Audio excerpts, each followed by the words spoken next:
Estamos começando o nosso podcast da Continuum Wealth.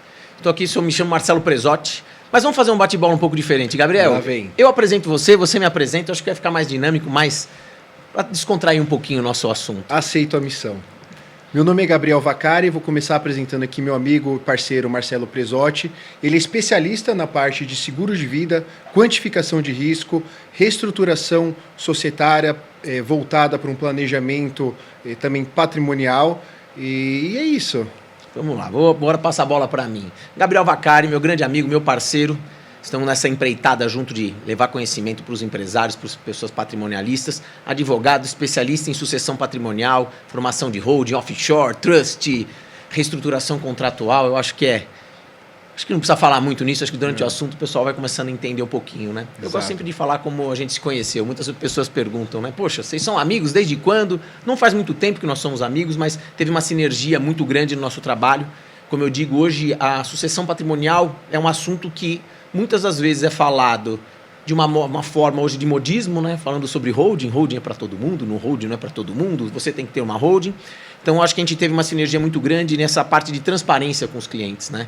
Primeiro de tudo, elevar o seu conhecimento, entender o que você quer, tanto com o seu patrimônio, tanto com a sua empresa. E quando a gente se conheceu, a gente teve essa sinergia e tanto que permaneceu isso daí. A gente, por um bate-papo, virou uma parceria de negócio. Eu lembro desse dia como se fosse ontem, porque foi muito engraçado, assim, as coisas elas acontecem de uma forma tão natural e da energia.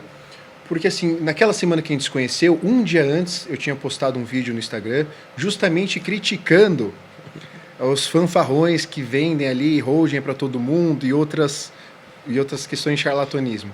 E você me viu nesse evento que a gente foi naquela mesma semana. Eu nunca tinha visto você nunca tinha me visto. Você lembrou de mim pelo Instagram, falou, Vaccari, pô, eu vi um vídeo seu aqui, cara, gostei. E ali começamos a conversar e surgiu toda essa parceria, toda essa sinergia que estamos aqui hoje. Eu falo que pessoas boas atraem pessoas boas para propagar aí o bem e a gente conseguir levar aquilo para as pessoas hoje que precisam desse trabalho, dessa reestruturação e dessa atenção de forma personalizada que seja boa para ela, porque esse é o grande problema hoje no mercado. As pessoas querem vender o que é bom para o bolso delas, mas não pensando no que é bom e o que é o melhor cenário e mais conveniente para o cliente. Isso acho que foi nos uniu, né? Esse meio que propósito que a gente tem de levar o conhecimento para as pessoas. Eu acho que hoje em dia a gente está muito desamparado disso. Eu falo que, infelizmente, existe o assunto, mas as pessoas não sabem o que pedir, né? Eu sempre brinco isso. Se você não souber o que pedir, infelizmente, o que vão te entregar não faz muito sentido. E falando em relação à sucessão patrimonial, eu sempre falo, você sabe o que pedir para o seu advogado, para o seu contador? Afinal de contas, sempre temos um... Eu brinco, né? Todo mundo tem no ombro, não vou falar esquerdo e direito, mas cada um tem um advogado e um contador, que a gente confia muito e deve confiar mesmo, porque são pessoas que, hoje em dia, para um empresário, eu acho que é extremamente necessário você ter essa confiança. Só que quando a gente fala a parte de sucessão, na parte de contratos, tem uma falha, né? Como o Gabriel falou, normalmente as pessoas querem vender o que é bom para elas. E eu acho que a gente enxergou isso de, calma, não é o que é bom para você, é bom para o outro, e vice-versa, não é bom para o outro. Exato, tudo é de forma personalizada, né? Não é uma receita de bolo, uma matemática exata e replicável que você vai colocando para todo mundo igual. E esse é o diferencial que a gente faz, que é analisar de forma pormenorizada, caso a caso, empresa por empresa, família por família. Que você até citou, falou que, cada um tem um contador e um advogado. Mas vamos voltar um pouquinho no momento de constituição de uma empresa. Vamos falar de uma empresa operacional. Você acha, na sua opinião, hoje, todo mundo tem um advogado na hora de constituir essa empresa operacional? Qual que é o maior problema que você enfrenta hoje em 99% dos clientes que você visita? Como eu tenho 44 anos, sou empresário desde os meus 17, 18 anos, aqui no Brasil a gente primeiro tem que crescer, né? Então tem uma desordem. Hoje que você é empresário, a gente acaba tendo que fazer aquele primeiro contrato, que é aquele copia e cola, porque a gente está preocupado primeiro em pagar as contas da empresa. Então, acabamos não pensando um pouquinho sobre essa necessidade mesmo de ter estruturação contratual. Então, não digo que está errado, mas quanto antes nós enxergarmos que um contrato social é uma necessidade para esse regramento, melhor fica. Mas a maioria das vezes, grande parte das vezes, você pergunta para um empresário se sabe como resolver um litígio entre ele e o sócio dele, ou até um causa-morte entre ele. As pessoas acabam, a maioria das vezes não sabem o que é, como resolver, mas nunca pensaram, nunca passou na cabeça de ter uma solução em um papel redigido, né? Eu sempre brinco, a justiça é um ente parado. O que nós não entramos em acordo, precisamos chamar um terceiro para opinar sobre isso. Até que ponto você quer que esse terceiro opine sobre o seu negócio? Será que ele tem o sentimento envolvido? Será que ele sabe o que foi? E simplesmente, né, ele vem e opina mesmo e decide, estando certo ou não, você tem que aceitar. E com esse assunto eu gosto de brincar, né? Na vida a gente tem duas certezas: a morte e uma disputa societária. Vai ter, em algum momento vai ter. E o contrato social, o acordo de cotistas, ele é feito no amor. Ele é feito no início da sociedade. Não adianta querer arrumar um problema depois que ele já foi instaurado. Depois que o caos já está instaurado, você não vai mais conseguir resolver. Vai conseguir, talvez, só que de forma muito mais onerosa. Esse é o grande problema. Concordo com você, precisa começar. Mas não pode deixar ir postergando, empurrando com a barriga. Ah, tá dando tudo certo, pô, a gente se dá bem hoje. E amanhã, e daqui a um ano? Se você falecer, vai se dar bem com seus filhos? Com a sua esposa, com o seu marido, como que é essa parte sucessória? O pessoal não... Aí você começa a perguntar, não sei, não tinha pensado nisso. Tá, então, vamos pensar, você não tem que pensar só no hoje, você tem uma empresa, você tem um legado, você tem filhos, você tem esposa, você tem marido, como que vai ser o dia que você não estiver aqui, ou como que vai ser um dia que você brigar com o seu sócio, ou simplesmente não quer mais ser sócio da empresa? Qual que é a solução? Você sabe qual que é a forma de apuração dos seus haveres, a forma de liquidação, qual que é a empresa de auditoria, como que você vai sair da empresa que você é sócio? Você pode sair assim, da noite para o dia? Quais são as responsabilidades, deveres, obrigações? Fala um pouquinho. Nunca ninguém tem essa resposta. Quando eu questiono, a gente sempre brinca, eu sou o cara do comercial, você é o que vem resolvendo a parte estrutural, jurídica. Eu não substituo advogado, não substituo contador, mas eu estudo muito, me apaixonei pelo assunto, já te falei diversas vezes. Você até brincou, vira advogado. Eu falei, de jeito nenhum, porque eu não acredito na justiça. Então, eu não acredito que essa pessoa pode julgar da duas formas diferentes. Exatamente por isso, por não acreditar na justiça, que deve ter um bom contrato social e um bom acordo de cotista. Porque é onde vai ser discutido. Se você deixar para o juiz, você não sabe o que vai vir, a cabeça do juiz é igual a bunda de neném. A lei fala uma coisa, mas a lei já nasce com vícios, porque tem 2, 3 interpretações divergentes, às vezes chegam no STJ, ele fala uma quarta, quinta... Sim. Esses dias teve uma decisão da STJ falando que o sócio majoritário, o voto dele não computaria numa questão de exclusão de sócio. Pô, mas ele era o majoritário, ele tinha 90%. Ou seja, se não contar o voto dele, o sócio com 10% vai excluir o sócio de 90%? Exato. Mas por quê? Porque não tinha previsibilidade no acordo de cotistas, né? E quando a gente fala que tem essa força, que tem essa... O papel tem essa força, eu brinco isso. Estando escrito na pedra, não tem como você discutir. Qualquer problema que você prevê e tenha num papel, nessa pedra escrita, mesmo que entrar para esse terceiro julgar, ele vai falar para você, segue o que vocês combinaram. Vocês não combinaram esse jogo assim? Então acontece muito, a gente sabe, a gente pega vários casos desse jeito. Essa é a parte mais legal do direito societário. Tudo que está na legislação, ele prevê uma forma e no final ele escreve salvo se. Esse salvo se quer dizer que os sócios podem deliberar e prever o que eles quiserem da forma que eles quiserem. Pô, gente, deixou lá, tá combinado. Se amanhã ou depois um quiser sair, se amanhã ou depois um vier faltar, já sabe o que tem que fazer, como tem que fazer, não vai ter motivo para briga, para confusão, tá tudo certo.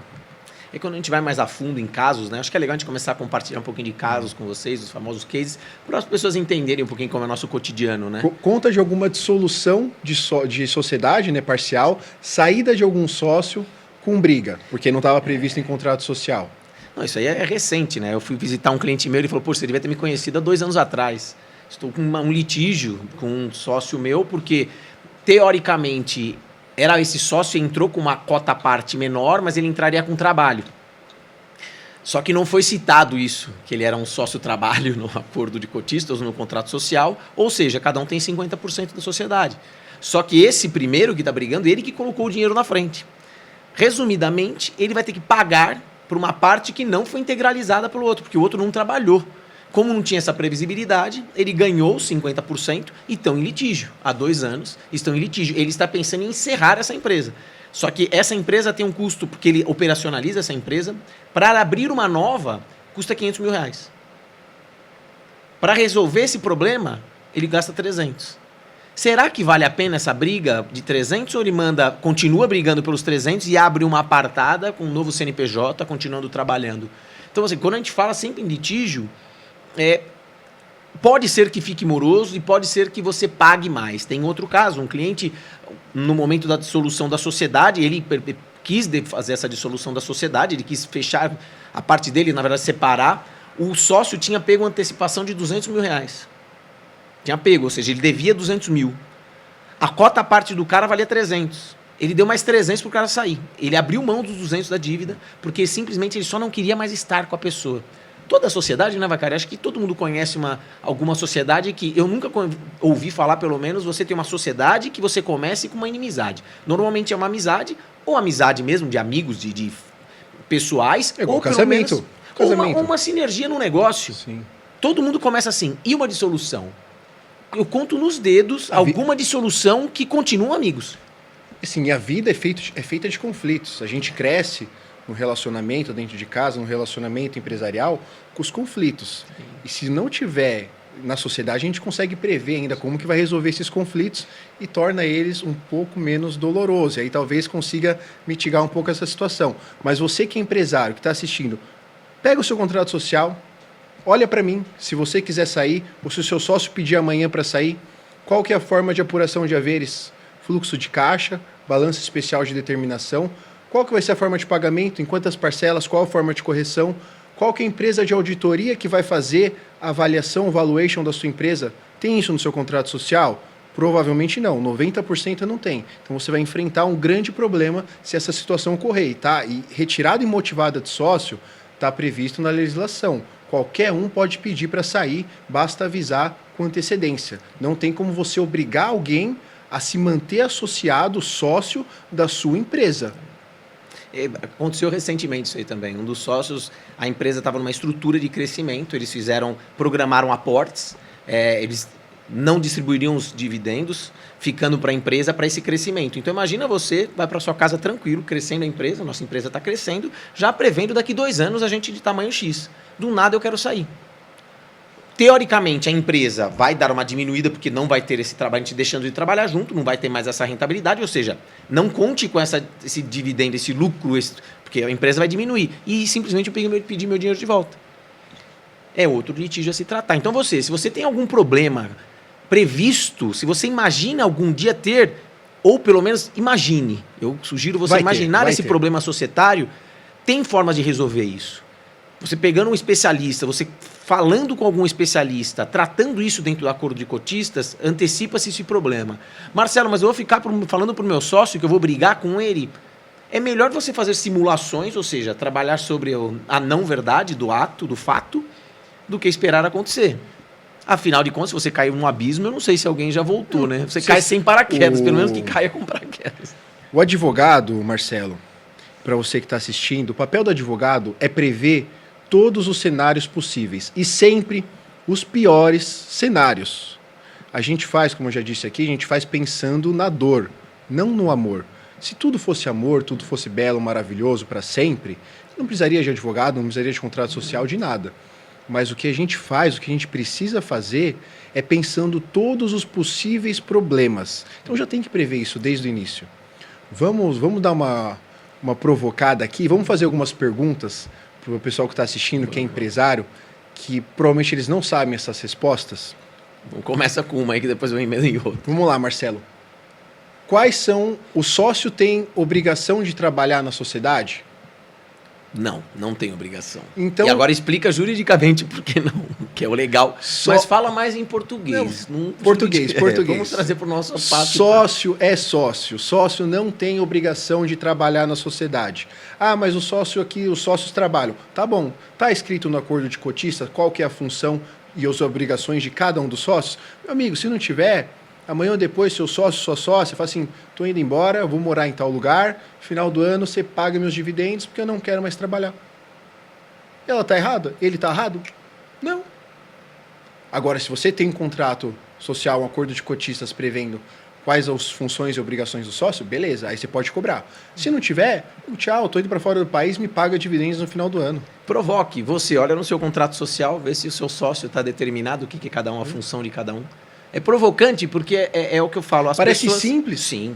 Teoricamente, no nosso cotidiano, seria simples resolver esse problema, porque nós já atuamos com isso, mas não é levado isso. é que o que eu sempre falo, a intenção da Continuum Wealth, a intenção da criação desse projeto, desse nosso trabalho, é aguçar você pensar em algum problema.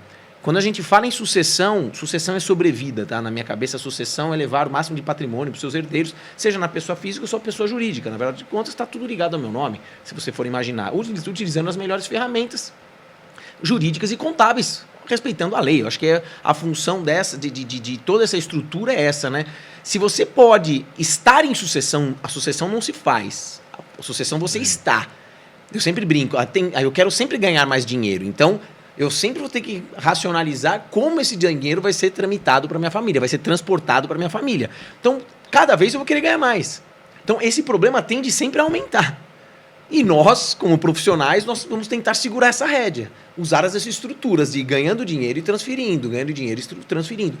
Uma coisa que eu sempre falo, Bacari, é só fazer uma holding e já está resolvido, nunca mais precisa revisitar o contrato? Não, de forma nenhuma. Quando a gente fala de sucessão, tudo tem sempre que ser revisitado. Às vezes tem outro filho, constituiu mais patrimônio, veio uma outra empresa, um outro casamento, tudo que tem que ser feito. Outras vantagens tributárias, outras vantagens, pensando até eu sempre gosto de pensar que como que a justiça julgaria? Então, tudo que tiver um conflito, como está julgando neste momento? Porque às vezes, naquele momento, uma cláusula estava definida ou uma discussão minha e sua estava definida. Porém, como que estão enxergando os julgados sobre isso? Que tal trazer isso e refletir se não melhora um pouquinho essa frase? Lembrando, está escrito uma frase no papel. Dá para pôr umas palavras a mais, dá para alterar isso de alguma forma. Então, é o que a gente sempre diz, essa revisita ao seu contrato social, ao seu acordo de cotistas, ao seu contrato da estrutura de holding, a revisita de vantagens tributárias. Eu acho que esse é um mundo... É por isso que eu me apaixonei, na verdade. Contínuo. É um estudo completo. Nós não paramos de estudar, a gente troca mensagens todo dia em relação ao que sai, o que tem de discussão em grupos que a gente participa, porque a gente percebe que é um negócio que ele é orgânico, ele se mexe muito. Né? Então vamos dar um recado para concluir aquele assunto anterior para o empresário. Empresário, se você está cansado de trabalhar e não está escrito no acordo de cotistas quais são suas funções, pode ir embora do país que seu sócio tem que ficar te pagando dividendos, tá? Tira lá uns 6 meses, 1 ano para descansar, depois você pode voltar, já que não tem essa previsão. Se ele não ficar contente com isso, vai entrar em litígio, ele vai ter que entrar num processo. Daí vai ser moroso. Então, poxa, se você pode prever isso daí, procure um especialista, né? Eu sempre brinco, não existe um advogado, um contador ruim, pelo amor de Deus. Mas, às vezes, não é especialista nesse assunto. Contrate um para fazer, o seu advogado vai continuar sendo seu advogado na parte empresarial do dia a dia, do cotidiano, da trabalhista, mas chame um especialista para esse assunto, ele entra, resolve o problema, se retira. No ano seguinte, revisita esse problema. Você tem um cara que ele vai cuidar especificamente desses atritos, porque hoje é o que acaba com uma empresa. É uma das áreas mais complexas, né? O direito é muito amplo, muitas áreas. Dentro do próprio direito civil, do próprio direito societário, quando você está com algum problema no coração, você vai procurar quem? Cardiologista. O especialista. O problema no cérebro, você vai procurar quem? Sim. O neuro, no osso, o ortopedista. Então, você está com um problema societário, você vai procurar quem? O especialista em direito societário. Mas deixa eu te fazer uma pergunta agora provocativa para o advogado. E aquele advogado que fala, a sua especialização que eu sou em direito empresarial, o que você tem a dizer? Quando você escuta isso, como que é, para mim, dá um... Vou te contar uma história. Uma vez eu perguntei para um advogado, né, tava conversando, falei, que área você trabalha? Ele falou assim, empresarial. Eu falei assim, como que você faz, como que é? Ele, eu fiz uma ação de cobrança uma vez representando uma empresa. Eu acabo rindo, Gabriel, porque é o que volta nessa parte de especialista. Direito empresarial é muito amplo. Família, você tem que pensar em família, principalmente na sucessão de entrada de herdeiros ou não. Você tem que entender de tributário, de trabalhistas, cara, contratual, tudo. Deixa eu falar uma coisa, não existe alguma pessoa que consegue focar em várias áreas. Eu, Marcelo, eu não sou advogado, mas eu tento entender um pouco disso. Eu falo que eu trago para o português, né? O juridiquês eu deixo com vocês. Entende mais societário que muito advogado. Mas porque, na verdade, eu não estudo para fazer. Eu estudo para entender como eu posso melhorar para o cliente. Eu sou provocativo. No nosso negócio, eu sou provocativo. Eu faço a venda ativa. Eu vou até o cliente, eu mostro as necessidades e trago a parte jurídica, a gente aconselhamento contábil, lógico, com a ajuda de um contador, a gente acaba estruturando tudo isso. Mas é muito pesado o estudo. O mundo da sucessão, só dessa parte, gente, todo dia tem coisa para estudar. Não tem como você estudar a parte tributária, societária, que eu digo, na parte contratual. Você não tem como ser um expert. A sucessão, ela acaba sempre se limitando a algumas áreas mais específicas, e quando precisa visitar essas outras áreas, normalmente a gente chama um especialista, em direito internacional, uma parte do direito rural, que são regramentos diferentes, a base de ITR, o ganho de capital é diferente, então a gente acaba sempre tendo que pegar isso, né? Mas as pessoas que estão ouvindo, às vezes não tem essa ideia um pouquinho, porque hoje uma pessoa com OAB, ela é uma pessoa muito reconhecida, o advogado hoje é muito reconhecido. Mas será que ele sabe a fundo resolver esse problema para você? Não estou dizendo incompetência, pelo amor de Deus. E às vezes é culpa sua. Você não sabe o que pedir para o seu advogado.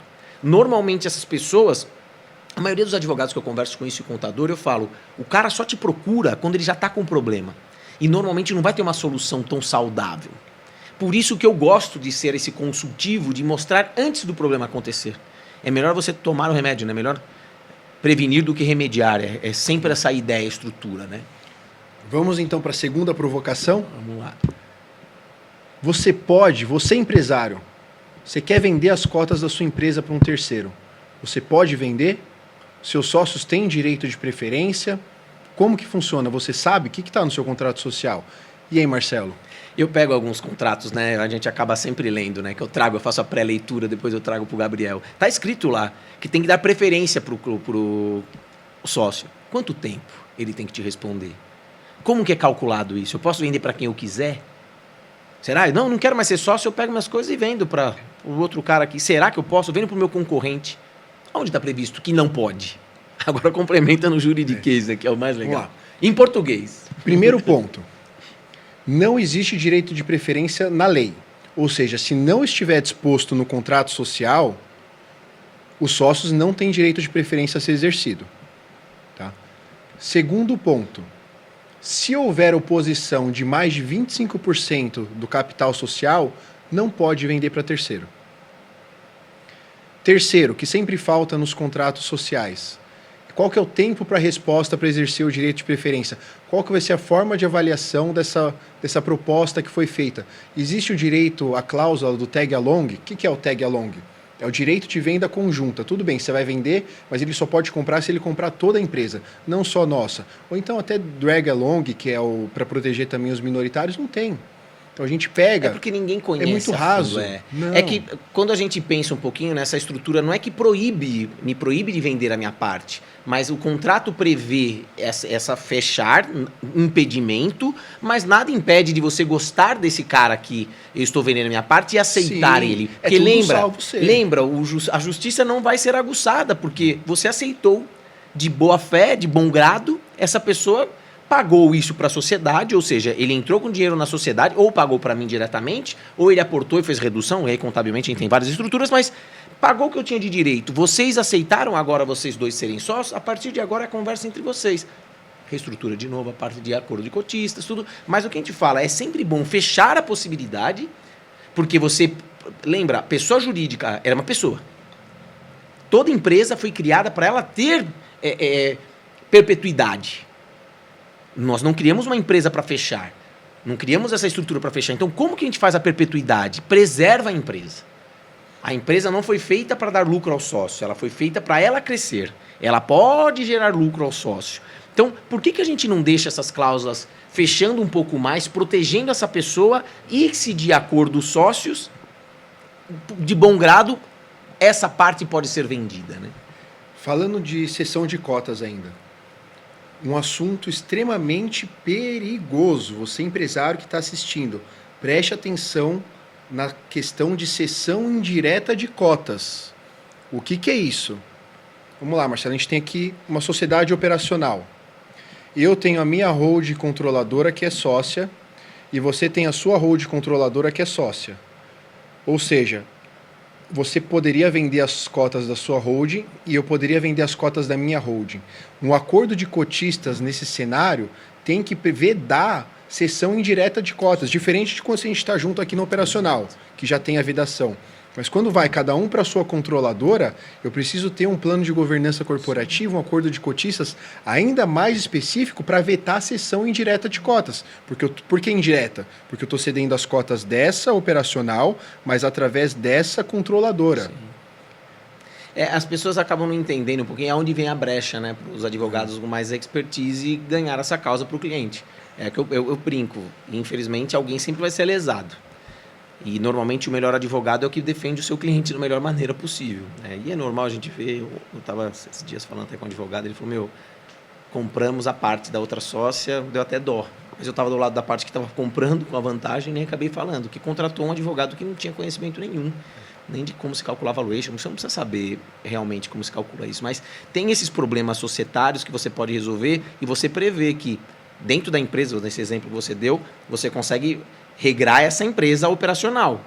Se você não subir, isso são outras empresas, tem os regramentos internos. Então, assim, eu não tenho direito, eu posso até pedir, nós como sócios, a gente pode ter pedir como amigos, deixa eu ver o seu contrato, mas quem disse que você não pode alterar esse contrato social? Ele é seu. Por isso que tem um acordo de cotista vinculando os 3 CNPJs. Exatamente. Mas é por uma estrutura que ninguém utiliza. Porque por falta de conhecimento. Então, às vezes, voltando a esse negócio do profissional advogado, às vezes não é culpa dele. Você chegou explanando um problema. Ele resolveu aquele problema que você trouxe.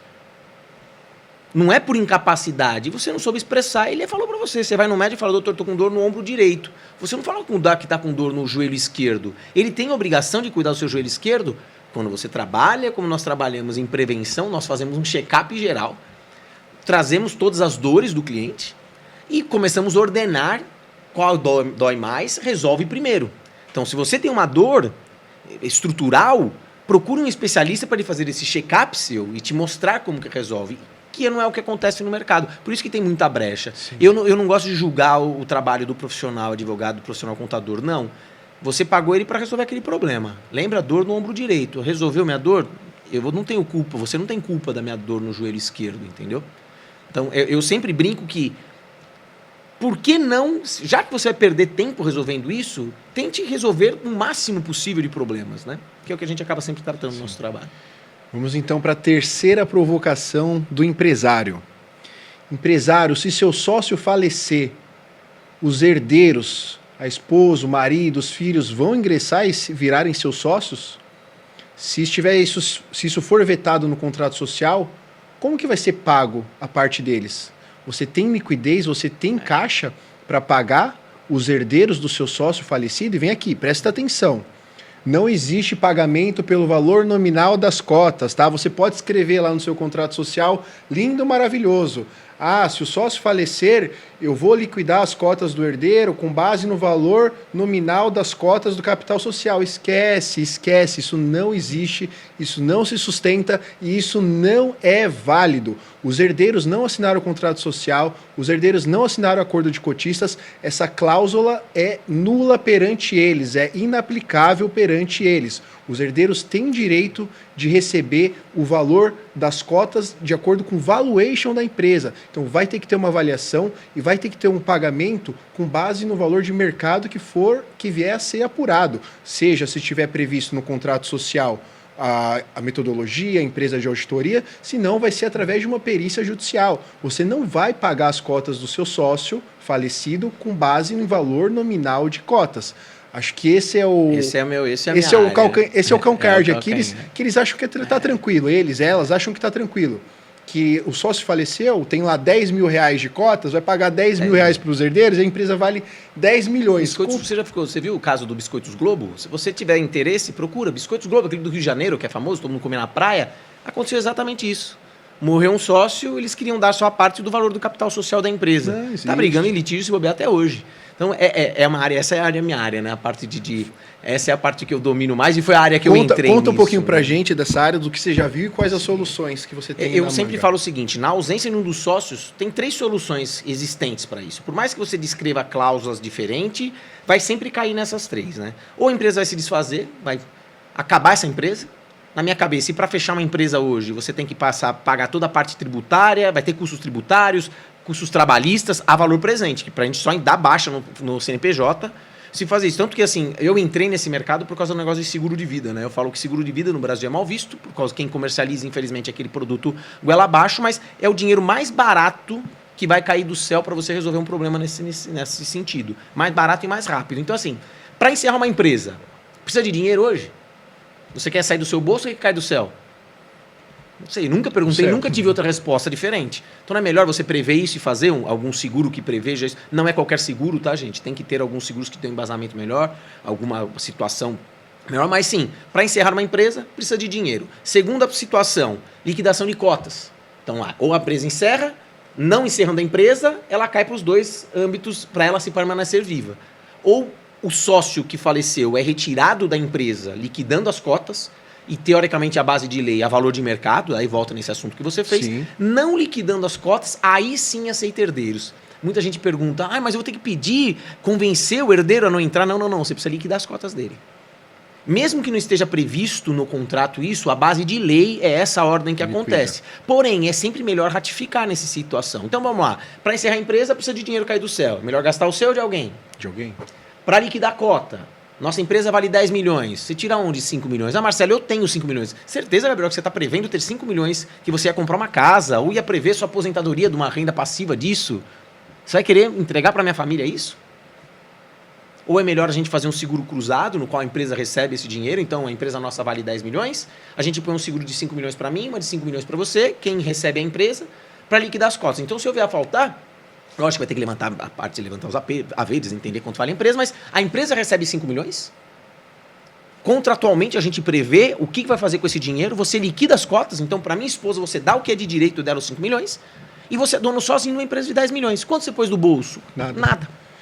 Ou aceita-se o herdeiro. Aí começam os conflitos, maiores conflitos. Porque normalmente não se tem essa liquidez quando não faz essa previsão. E para liquidação de cotas, Marcelo, eu não quero o seguro. Então, tudo bem, vamos prever um parcelamento disso. Então, no nosso caso, que a gente está dando de exemplo, 10 milhões, esses 5 milhões seu e os 5 milhões meu. Na minha ausência, a gente prevê que você vai pagar para minha família em 5 vezes de 1 milhão. Mas mesmo assim, Marcelo, eu volto no primeiro ponto que eu coloquei. O seu contrato social pode prever que você vai pagar parcelado. Mas não tem validade essa cláusula. Por quê? O que eu brinco. Porque os herdeiros não assinaram. Beleza, você vai poder apresentar para eles. Mesmo que, vamos pensar o seguinte, que se organizasse, que minha família já tivesse, os herdeiros já tivessem corroborado, porque às vezes o cara sempre vai falar, não, mas meus já assinou, né, o contrato, fez meus filhos. Mas eu gosto de provocar mais. Vamos lá, só para você entender onde eu quero chegar. Vamos prever que na minha morte você vai pagar 5 milhões parcelado em 5 de 1 milhão para minha família. E minha família aceitou, ratificou. Tem um contrato, todos os herdeiros necessários, a gente faz assinar um termo e ele aceitou. Então, teoricamente, a gente já faz a retirada da minha família e prevê esse pagamento, não pagando ou atrasando, minha família ingressa novamente, é o que eu normalmente faz. Mas vamos provocar mais. Em 5 anos, essa empresa deixou de valer 10 e vale 20. Você concorda que meu dinheiro ainda está lá? E eu que estava aqui ainda, na valorização, será que a minha família não pode pedir essa diferença da valorização? Afinal de contas, você está trabalhando o meu dinheiro ainda? Certo? Um dos casos. O outro, se a empresa falir, nesse inteirinho, a dívida foi assumida pela empresa, a empresa quebrou. Minha família ia ficar sem o dinheiro? É confortável para você? Ou é mais inteligente resolver no momento zero? Aconteceu, caiu o dinheiro do céu. Eu também volto a falar, eu nunca vi ninguém falar que quer esse problema posterior. Não. E mesmo porque, no seu exemplo, a família aceitou o parcelamento. Mas a família não tem obrigação de aceitar parcelamento. Exato. Herdeiros, marido, esposa, filhos, não têm obrigação de aceitar o pagamento dos haveres de forma parcelada. E se eles não aceitarem, vai para o litígio. Por isso que é inteligente ter o seguro, porque o seguro traz o quê? Uma liquidez. E ainda que o seguro não seja o valor total da avaliação da empresa, vamos supor que teria que pagar 5 milhões. Mas você tem 3 milhões à vista 2 dias depois. Evita, é o que eu sempre brinco, a palavra não seria essa, mas imagina, é um imediato cala-boca, não é bem essa palavra que eu utilizaria, porque eu acho que é agressiva, mas imagina, você dá uma liquidez que a família continua sobrevida. Cara, eu sempre dou esse exemplo. Você dá é um conforto. Exato, porque quem já perdeu alguém, eu perdi meu pai e meu irmão, você sabe muito bem disso, já não é gostoso, a dor da perda é muito ruim. Essa parte emocional, junta com uma parte financeira, cara, é onde fica aquela loucura. Porque imagina, meu pai estava aqui, ele que cuidava de tudo, que normalmente é assim também, né? Esse cara cuidava de tudo, de repente já não tem esse cara que era nosso mentor familiar, já tem essa dor da perda, ainda eu vou ter que ir até você brigar por um dinheiro que na minha cabeça é meu direito, na sua cabeça você acha que não tem que pagar. Cara, por isso que eu tô falando, é a previsibilidade num contrato, é muito inteligente, e dinheiro. E aí a gente sempre vai para a dor do ser humano, né? Aquele que vende sempre acha que vale mais, e aquele que compra sempre acha que vale menos. Fica aquela briga. E a aí gangorra que não para, né? E ninguém quer abrir mão. Por isso que tem que estar... Mas infelizmente alguém sempre abre. E quem é normalmente? A parte fragilizada. Depende, porque a gente entra mais complexo ainda. Vamos falar que tem vários herdeiros. Se eu tiver um lá que tem 4 herdeiros, um é feito na vida, não precisa desse dinheiro. Ele fala não, trava tudo. Então trava tudo. Ou ele, já aconteceu casos, tá? Aconteceu casos de um não querer. O que aconteceu? Esses 3 tiveram que perder para satisfazer o ego desse daqui. Cara, será que faz sentido? Não sei, para você faz sentido, empresário, ter esse problema para sua família, para uma dissolução? Putz, como que seria? Como você acha que sua família passaria esse momento? Poxa. E vamos lá também, para deixar claro, não basta apenas fazer o seguro. Sim. Tá? Fez o seguro, isso tem que constar no contrato social, tem que constar no acordo de cotista, quem que vai receber. De preferência até o número de apólice, o número de valor apólice, de capital segurado, exato. A citação, porque quando tem a citação da apólice, uma apólice de seguro de vida é um contrato, tá? É o contrato do cliente com a seguradora. Por isso que eu sempre falo, cuidado com a seguradora que você faz, porque tem muitos contratos que tem algumas letras minúsculas que a gente não entende. Então tem que saber qual seguro que se coloca nessa estrutura. Mas se não tiver essa amarração jurídica, pode ser que tenha liquidez. Pode ser que não. Vamos dar um exemplo mais provocativo? Entra o dinheiro para a empresa. Não tem nada escrito. Quem disse que ele tem obrigação? Daí nesse momento ele tem uma dívida, ele quita a dívida e empurra para lá. Ou ele compra um maquinário e empurra para lá. Ou até quando a gente utiliza muito seguros cruzados, depende do regime de tributação da empresa, um lucro real a empresa recebe, não é tributada, né? Quando é uma presumido, um lucro simples no presumido, a empresa recebendo, ela tem uma tributação, porque ela não tem um KNAI de recebimento de seguros. Daí a gente acaba entendendo que se tiver que receber a empresa, a gente faz um valor de capital segurado, ou seja, o que a família receberia é a mais para descontar esse tributo. Mas e se a gente faz provocativo, que a gente utiliza muito isso daí? O meu seguro quem recebe é o Gabriel e o seguro do Gabriel quem recebe é o Marcelo. E não tem nada contratualmente falando isso que resolve. Que obrigação você tem de pagar minha família? Você ainda, se você quiser peguei o dinheiro para viajar. Se você quiser de má fé, recebe e quebra a empresa ainda. Porque você ainda nesse momento que está com a caneta, você ainda adquire um monte de dívida na empresa, esse dinheiro é empenhorável que entrou para você, como recebimento de seguro, você pega esse dinheiro, faz o que você quer, vamos dizer, você tira da sua conta, falha a empresa. Mas Marcelo, mas eu sei quem é meu sócio, é o que volta naquele começo. A gente sempre sabe quem é a pessoa, mas no momento da dor, a gente não sabe o que o cara vai prever. No momento de desespero do cara, ele vai usar um dinheiro. Já conheci pessoas honestas que usaram dinheiro do terceiro, mesmo não querendo usar, porque, cara, ele foi meio forçado. Ele vê, vamos brincar, sua família passando fome. Não é bem isso, né? Mas e tem bastante gente de má fé mesmo. Se a gente tem dentro de um contrato, brincadeira, também é legal. Cutucar essa. Ou vamos deixar para um segundinho essa aqui depois. Falar só o último da aceitação do herdeiro. Da cláusula que eu falei para você, que a gente foi colocado uma vez que... eu volto nesse assunto, mas só para dar uma provocação. Na cláusula que caso o sócio pegue algo que não me pertence. Segura-se aí que a gente já fala, essa é legal. Essa é legal. Foi estruturado numa da sucessão que eu participei. Nessa eu fui meio de ouvinte, eu fiz só o seguro. Eu entrei muito à parte. A gente nem se conhecia ainda na época. Eu não tinha esse corpo jurídico que eu podia contar, de ligar pro cara. Fiz amizade com o cara, mas voltando um pouquinho, a empresa se encerra, aceita herdeiros, aliás, paga, liquida-se cotas ou aceita herdeiros. Aceitando herdeiro, acontecendo a morte, é necessária a exclusão da família? Não. É necessário criar uma estruturação contratual, meio que na governança corporativa, dizendo, poxa, esse sócio pode entrar quando? Que capacitação esse sócio tem que ter? Aí eu também acho inteligente a parte do seguro, que ele dá uma liquidez, às vezes, para contratar um profissional para me substituir profissionalmente aqui. E para cair, às vezes, um dinheiro, porque, teoricamente, eu vou querer que minha família ainda continue tendo aquela retirada. Só que, como eu não vou estar trabalhando, provavelmente a empresa não vai estar recebendo a mesma coisa. Então, essa retirada pode doer. Então, por que a gente não deixa um dinheiro para qual a empresa consiga trabalhar esse dinheiro e não doa? Lembra? Eu quero que minha família depois, já que eu quero que minha família entre, eu quero que ela pegue a empresa com uma qualidade boa financeira. Por que a gente também não pensa de dar esse dinheiro para a empresa, às vezes para antecipar um pouquinho para a família, para dar uma liquidez, assim, um bônus para a família, mas pensando na reestruturação, na governança mesmo.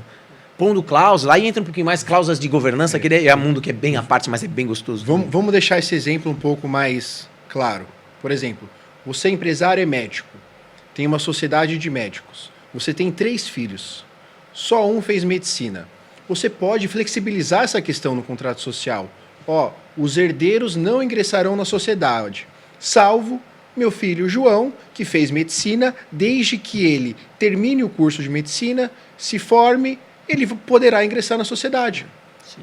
Pronto, então assim, não é... E lembrando que os outros filhos não podem ser desprivilegiados. Então, por exemplo... Eles vão receber as cotas. Exatamente. Um ingressa, pegou as cotas, divide por 3. Exatamente. Um ingressa, os outros 2 recebem o valor das cotas. Não é que vai ficar tudo pro filho aí João da onde que sai entrou, esse né? dinheiro, né? Às vezes a gente reestrutura também do seguro. Do seguro. É que eu então, falo, assim, não existe um copy-cola de tudo isso. Aí que estão as empresas familiares, porque hoje no Brasil a maioria das empresas são familiares. E algumas até não gostam de ser chamadas de familiares, porque falam assim, não perde um pouco do glamour, do profissionalismo. Não. As empresas, elas podem ser familiares, só que elas têm que ter um plano de governança corporativa. Não é pôr o filho, a filha, no cargo mais alto, com 20 anos, para mandar no gerente, no diretor de não 50. Vai dar certo, né? Não, o cara vai falar certo. assim, ó, ou o seu filho ou eu. Pode colocar, pode ser familiar com um plano de governança corporativo. Seu filho vai entrar na empresa, ele vai passar por todos os cargos, desde o mais baixo até chegar no mais alto. E tem casos... A questão, assim, ou assim, a gente até coloca idade. Com 25 anos ele pode começar a trabalhar na empresa, ele vai poder assumir o cargo X, desde que ele faça o curso A, B, C, desde que ele se forme em tal lugar, desde que ele estude isso. Tudo é num plano de governança. Acho que começou a propagar um pouquinho essa ideia com as grandes famílias, né? Grandes do Grupo Pão de Açúcar, né? Esse mundo de governança, ter a parte dos conselheiros. Hoje em dia isso está baixando um pouquinho. Acho que isso está vindo muito para as empresas de médio porte, pequeno porte. Eu acho que é inteligente você ter um apoio, né? Ou às vezes até um tomador de decisão, no caso de uma não a concordância, a gente acaba sempre chamando um conselheiro. Tá vindo, né? Eu acho que tá vindo essa crescente de um pouco de conhecimento de ter saídas, né? Ter esse aconselhamento. Então, ou seja, esse filho menor pode ter um conselheiro que responda por ele por um período. Lógico, tem que ter cláusulas preservando que esse cara também vai se responsabilizar administrativamente. Mas por que não, nesse período de vácuo profissional, ter, né, um profissional que ocupe enquanto esse filho não está preparado? A sociedade só sua no pessoal. Você faleceu, seu filho entra com 25 anos. Pô, ele sabe administrar uma empresa? Não, beleza, ele vai ser sócio, mas quem que vai administrar, gerir, com quantos anos que ele pega o bastão? Pode até Quando definir vai ser a qual a passagem qualidade, chave? qual é a formação desse gestor, né? Sim. Define-se muito isso, né, dentro de um contrato, até para facilitar a contratação dessa pessoa. Você deixa como você quer, porque afinal de contas... Dessa empresa, às vezes é melhor. Uma empresa de auditoria, de administração, de gestão que vai fazer. O filho não vai pegar ali e sair descapitalizando, né, o filho, a filha às vezes. Vamos para a próxima provocação. Vamos voltar só na cláusula que foi colocada, que eu achei sensacional. Na hora eu fiquei meio espantado, não sabia nem que tinha essa possibilidade. Os caras colocaram uma cláusula, porque hoje em dia o direito aceita tudo que não é proibido é permitido, né? Sim. Então uma cláusula que caso um dos sócios pegue o que não lhe pertence, desvie algum dinheiro que não lhe pertence, qual seria a punição dessa? Então seria mesmo o levantamento dos haveres, uma punição percentual. E lógico que depois teve um regramento de como descobriria isso, que a auditoria contrataria, mas no momento que descobriu, esse cara ia ser retirado da sociedade, e com uma punição percentual.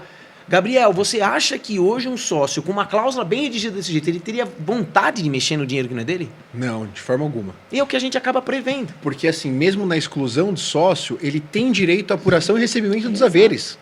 Exatamente. Inclusive, eu já vi um caso que o sócio excluído foi beneficiado na forma de pagamento. Por quê? Olha que loucura.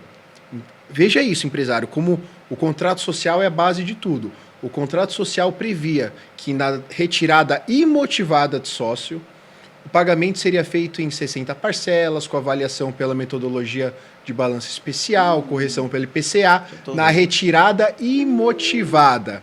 O que aconteceu? Excluíram esse sócio por apropriação indébita. E ele judicializou a questão. Na decisão judicial, o juiz falou o quê? O parcelamento era previsto para retirada imotivada. Ele foi excluído. E na exclusão não tinha nenhuma previsão. Então tem que pagar à vista. E é aí que a gente começa a ver e volta na questão do especialista. Olha as brechas. Você previu por uma questão que é mais amigável, que é retirada imotivada, e na exclusão de sócio, você não previu como que seria o pagamento e não colocou deságio, não colocou multa. Tudo bem, posso descontar ali perdas e danos comprovadas. Mas essa questão da multa, da penalidade, da forma de pagamento, não estava. Ou seja, ele foi excluído e foi beneficiado, recebeu antes do que receberia se fosse uma retirada imotivada. Essa semana a gente teve, né, um contrato que a gente pegou bem redigido, com acordo de cotistas toda, a gente até discutiu sobre esse assunto. As cláusulas são bem redigidas, mas faltam o quê, né? Eu não vi nada em relação à sucessão. Eu vi em relação à administrativa, em relação a essa parte. Eu não sei se... lembra, às vezes não era uma dor exposta para o advogado, ele não tocou. É onde entra o especialista. O especialista, ele desenha esse organograma de problema e vem resolvendo.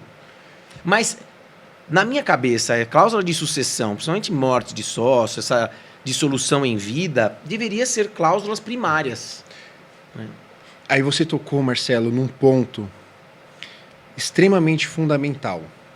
Porque muitas pessoas acham que tem uma holding, muitas pessoas acham que tem um planejamento no contrato social, muitas pessoas acham que tem um acordo de cotista. Então você, empresário, mesmo que você já tenha feito seu contrato social, seu acordo de cotistas, sua holding com um advogado, procura um especialista para avaliar o trabalho que foi feito. E eu digo isso porque 80%, 90% dos trabalhos que eu pego para revisitar tem diversas coisas para serem refeitas. E normalmente, na nossa visão, erros primários, né? Erros primários, aí só para dar alguns exemplos, coloca o usufruto, mas não regula direitos políticos e econômicos para o usufrutuário.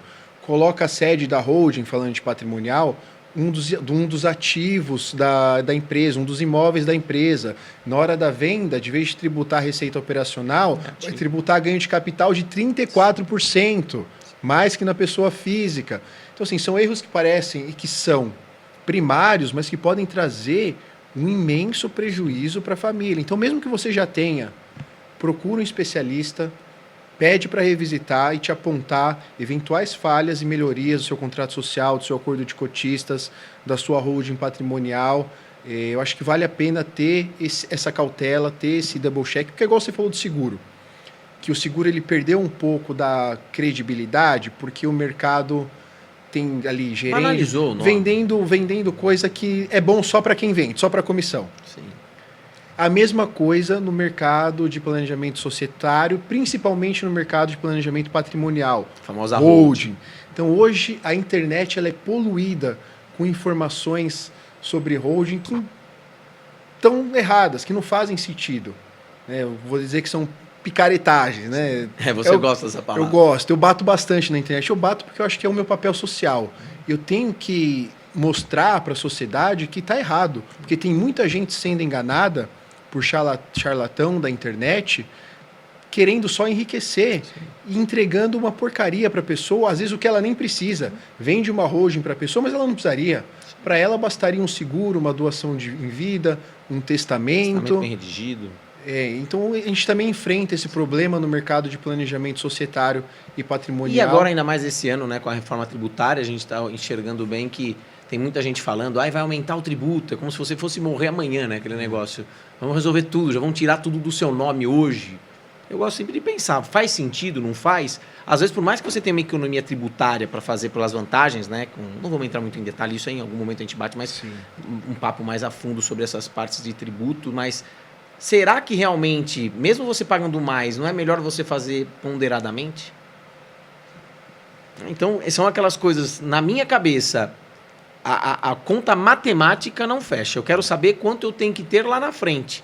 Se eu tomar uma pancada hoje, eu gastar um dinheiro, por mais que ele seja mais econômico hoje, esse dinheiro exponencializado, ou seja, eu ir trabalhando esse dinheiro, essa perda que eu tenho de tributária, que vai ter, né, esse aumento de ITCMD, vamos falar diretamente, que vai aumentar, principalmente em São Paulo, é de 4, vai de 2 a 8, então a gente está falando de quem tem um pouquinho mais de patrimônio, vai para 8%, vai dobrar isso, mas o quão é mais barato fazer no 4 que não fazer no 8 parcelado, entendeu? Usar o dinheiro ao seu favor. Exato. Então, existe certo e errado? Não. Não, eu sempre falo, holding é ruim? Não, não é ruim. É ruim do jeito que está vendido. Exato. E a gente está vendo esses charlatões, né, vou roubar essa palavra da internet, vou roubar de você, usar disso daí para bater nas pessoas e falar, cara, você precisa fazer, você precisa fazer, você precisa fazer. Se você ama a sua família, você tem que fazer. Se você não fizer, sua família vai ficar pobre, mudar de classe social. Agora as pessoas falando, não doe diretamente seu patrimônio. Não entendi. Tem o nosso professor lá que ele fala, né? A família dele, se falasse para mulher, para mãe dele que ia fazer uma holding. Nosso não, né? O seu. Não, os nossos, pô. Tá. A família dele, ele fala, né? Se falasse para minha mãe que ia dar um problema aqui dentro, ela dá um tiro na sua cabeça. Ou seja, uma família estruturada. Será que precisa realmente? Não. E eu, já que a gente entrou nesse assunto, pedir licença, posso falar uma coisinha? Opa. Para dar um recado pro pessoal? Um recado pesado, para eu tentar combater um pouco dessa poluição que estão propagando e disseminando na internet. Começa com P, sim, não começa? Sim. Essa daí foi uma... Começa eu com que te mandei para te provocar.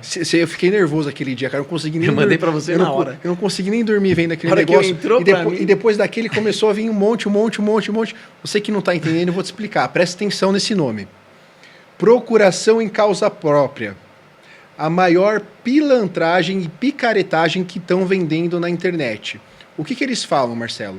Primeiro explica o que é essa procuração, porque acho que tem muita gente que não sabe o que seria isso. Exato. Acho que é legal porque daí comunica com o seu recado. Então vamos lá. Procuração em causa própria. Ele é um instrumento que existe, previsto no Código Civil. É uma procuração diferente da comum que se extingue com a morte do ortogante.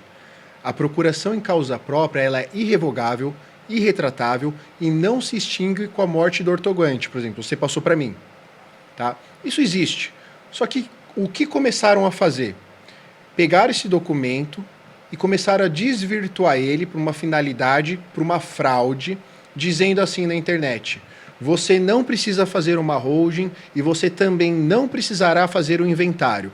Basta você ter uma procuração em causa própria e quando você falecer, seu filho vai no cartório e registra aquele imóvel no nome dele como se fosse uma compra e venda, pagando só o ITBI. Problemas. Simulação é fraude. Se ele vai comprar um imóvel, se ele vai pagar o ITBI, ele vai ter que pagar o valor do imóvel para o espólio. Tem que ter uma troca onerosa. Vai pagar o valor para o espólio. O espólio vai pagar ITCMD, ou seja, ele pagou mais caro. Ele pagou ITBI para comprar imóvel, pagou o valor do imóvel para o espólio pagou ITCMD. Se for uma venda simulada, sem transação financeira, o que vai acontecer? O fisco vai autuar, além de ter pago o ITBI, vai pagar o ITCMD com multa, correção e juros. Custou mais e perdeu o ITBI. E tem uma forma que vai ser pior ainda. Se o filho não tinha lastro para comprar esse imóvel e o fisco entender que teve uma omissão de receita, vai pagar 27,5% sobre o valor do imóvel de receita omitida. Ou seja, para não pagar de 2,8% de TCMD, sujeita a pagar 27,5%. Eu gosto de explicar multa. de uma outra forma também isso daí. Qual é o fato gerador do ITCMD? O ITCMD hoje, como que você tem que pensar quanto vai custar essa transição?